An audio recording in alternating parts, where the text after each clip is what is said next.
The activists of North Block Congress staged protest against the Mangalore City Corporation for the delay in repairing the damaged city roads on Monday, August 18th. The protest was staged near the Mangala Hospital, where the road is in a deplorable condition. The protesters alleged that the municipal body has totally ignored the worsened roads. It has taken up concreting works, creating traffic chaos in the city, they complained. The city will be celebrating a number of feasts in the coming days, during which religious processions will be taken out through the various streets. It would be difficult to undertake processions if the roads are not repaired at the earliest, they observed.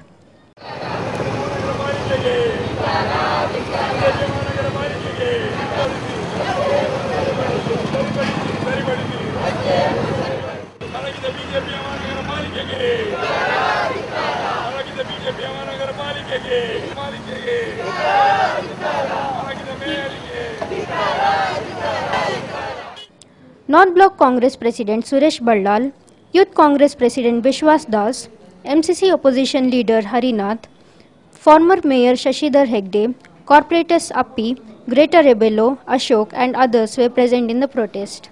ಬರುವಂತ ಕೃಷ್ಣ ಜನ್ಮಾಷ್ಟಮಿ ಗಣೇಶ ಚತುರ್ಥಿ ನವರಾತ್ರಿ ಸಮಯದಲ್ಲಿ ಈ ರಸ್ತೆ ದಸರಾ ಸಮಯದಲ್ಲಿ ಈ ದೇವರ ಪ್ರತಿಮೆಗಳ ಮೆರವಣಿಗೆಯನ್ನು ಕೊಂಡೋಗುವಂಥ ಸಂದರ್ಭದಲ್ಲಿ ಜನರಿಗೆ ಈ ಮೆರವಣಿಗೆ ಮಾಡದಂಥ ವ್ಯವಸ್ಥೆಯನ್ನು ಇವತ್ತು ಬಿಜೆಪಿಯ ನಮ್ಮ ಮಂಗಳೂರು ಮಹಾನಗರ ಪಾಲಿಕೆ ಕೊಡ್ತಾ ಇದೆ. ಇವತ್ತು ಎಲ್ಲ ರಸ್ತೆಗಳನ್ನು ಬಂದ್ ಮಾಡಿದೆ. ಇವತ್ತು ಮಂಗಳೂರಿನ ಕಾಂಕ್ರೀಟೀಕರಣಕ್ಕಾಗಿ ಎಲ್ಲ ಮಂಗಳೂರಿನ ನಡು ರಸ್ತೆಗಳು ಎಲ್ಲ ರಸ್ತೆಗಳನ್ನು ಬಂದ್ ಮಾಡಿ ಕೆಲವು ರಸ್ತೆಗಳಲ್ಲಿ ಹೋಗದಂಥ ಪರಿಸ್ಥಿತಿ ಇವತ್ತು ನಿರ್ಮಾಣ ಆಗಿದೆ. ಇವತ್ತು ಮಂಗಳೂರು ಮಹಾನಗರ ಪಾಲಿಕೆಯಲ್ಲಿ 20 ವರ್ಷಗಳಿಂದ ಆಡಳಿತ ಮಾಡುವಂಥ ಸಂದರ್ಭದಲ್ಲಿ ಇಂಥ ರೀತಿಯ ರಸ್ತೆಗಳನ್ನು ನಾವು ಎಂದೂ ಕಾಣಲಿಲ್ಲ. ಇವತ್ತು ಜನ ನಮ್ಮ ಹತ್ರ ಹೇಳ್ತಾ ಇದ್ದಾರೆ, ಏನು ಇದು ಮಂಗಳೂರು ಮಹಾನಗರ ಪಾಲಿಕೆಯ ಮೇಯರ್ ಏನು ಮಾಡ್ತಾ ಇದ್ದಾರೆ ಅಂತ.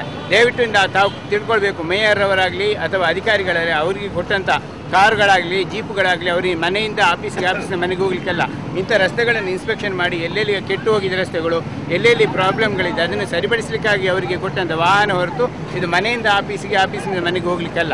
ದಯವಿಟ್ಟು ಇದನ್ನು ಮಾನ್ಯ ಮೇಯರ್ ಅವರು ಪರಿಗಣಿಸಬೇಕು. Tickle your taste buds with sumptuous dishes. Madhuvan's Village promises food relicious a delightful journey in taste. Experience an enchanting village ambience with cozy huts, smoke-free zone and tranquil surroundings. Village Family Restaurant is now even more inviting with added features like 4-lane concreted road right at the doorstep, ample space for car parking, more picturesque open space ideal for corporate and family parties, exceptional dining choices of Indian, Chinese, continental and ethnic delicacies. Visit Village Family Restaurant to experience a delicious blend of idyllic surroundings and mouth-watering cuisines. Madhuvan's Village, the family restaurant, Yadi, Mangalore 8422141158. Come once, you're sure to remain a regular. The District Committee of Karnataka State Gram Panchayat Workers Association KSGPWA in association with CITU began an indefinite strike on Monday, August 18th with several demands at the office of the Dakshina Kannada Zilla Panchayat here. As many as 40,000 Gram Panchayat workers, including bill collectors, clerks, computer operators, watermen of 5,629 Gram Panchayats in the state will go on an indefinite strike from August 18th, demanding hike in minimum wages to Rs 4,500 per month and minimum wages to all workers of Gram Panchayat with effect from April 1st. KSGPWA, which has merged with CITU, will also participate in a strike to be observed on August 20th in protest of price hike and union government's anti-people policy. KSGPWA also demanded to stop corruption in preparation of seniority list, implementation of provident fund to all workers, Rs 5,000 as minimum salary to the computer operators, and to consider Gram Panchayat workers as permanent employees of Zilla Panchayat and Taluk Panchayat. ನಮ್ಮ ದಕ್ಷಿಣ ಕನ್ನಡ ಜಿಲ್ಲೆಯಲ್ಲಿ ಸಾಮಾನ್ಯ ಕೂಲಿ ಕಾರ್ಮಿಕರಿಗೆ ದಿನಕ್ಕೆ 150 ರೂಪಾಯಿ ಕೂಲಿ ಸಿಗ್ತದೆ.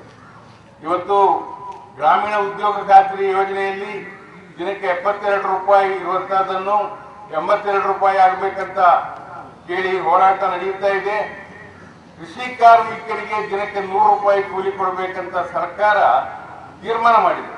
ಆಗಿರುವಾಗ ಇವತ್ತು ಸರ್ಕಾರಿ ನೌಕರರ ಕೆಲಸಗಳನ್ನು ಮಾಡುತ್ತಿರುವಂತ ಗ್ರಾಮಾಂತರ ಪ್ರದೇಶದಲ್ಲಿ ಈ ಒಂದು ಗ್ರಾಮ ಪಂಚಾಯತ್ ಅಂತ ಹೇಳಿದ್ರೆ ಗ್ರಾಮದ ಸರ್ಕಾರ, ಏನು ಗಾಂಧೀಜಿಯವರ ಕಲ್ಪನೆ ಇತ್ತು ಗ್ರಾಮ ಸ್ವರಾಜ್ಯ ಅಂತೇಳಿ. ಈ ಗ್ರಾಮ ಸ್ವರಾಜ್ಯ ವ್ಯವಸ್ಥೆಯಲ್ಲಿ ಗ್ರಾಮದ ಸರ್ಕಾರವೇ ಗ್ರಾಮ ಪಂಚಾಯತ್. ಇವತ್ತು ಬೇರೆ ಬೇರೆ ಹಂತದಲ್ಲಿರುವಂತ ಸರ್ಕಾರಿ ನೌಕರರಿಗೆ ಒಂದು ಸರಿಯಾದ ವೇತನ, ಅದು ಎಷ್ಟೇ ಸಮರ್ಪಕವಾಗಿ ಇರಲಿ ಇಲ್ಲದಿರಲಿ, ಈ ಆಡಳಿತದ ಒಂದು ಭಾಗವಾಗಿರುವಂತಹ ಗ್ರಾಮ ಪಂಚಾಯತಿ ನೌಕರರಿಗೆ ತೀರಾ ನಿರ್ದಿಷ್ಟ ವೇತನ ಮಾತ್ರವಲ್ಲದೆ ಅವರಿಗೆ ಇತರ ನೌಕರಿಗೆ ಸಿಗುವಂತ ಯಾವುದೇ ಸವಲತ್ತುಗಳು ಇಲ್ಲದಂತಹ ಒಂದು ಪರಿಸ್ಥಿತಿ. ಇದು ಖಂಡಿತವಾಗಿಯೂ ನಮ್ಮ ಒಂದು ಪ್ರಜಾಪ್ರಭುತ್ವ ವ್ಯವಸ್ಥೆಗೆ ಒಂದು ಕಳಂಕ.